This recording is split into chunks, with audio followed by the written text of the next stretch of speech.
Oh, magandang umaga mga kalods. Sa ating manok ulit tayo.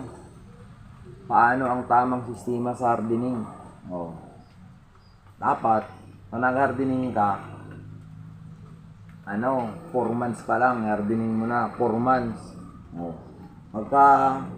magka-harvest mo, purga, maligo, antibacterial, tapos ang patuka mo ulit, yan, platinum, enerton, tapos crack corn, yan. Pagkatapos, pabuuin mo yung katawan niya muna. Dapat buo muna ang katawan na yan. Dapat buong buo. Basta samahan mo ng babae. Nang itali mo siya. Ilagay mo sa scratch pin. Yan, ganun ang pag-hardening.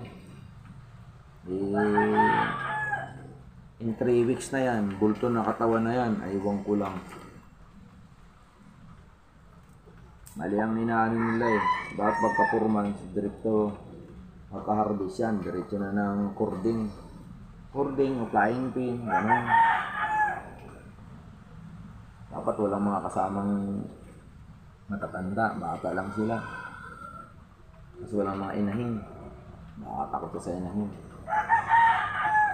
Ganun lang. Yung tamang sistema ng hardening. 4 months, kuwain mo na. Itali mo, i-flying pin. Mga 3 weeks yan. Nako, ayos na yan. Nakanda na ng katawan nito.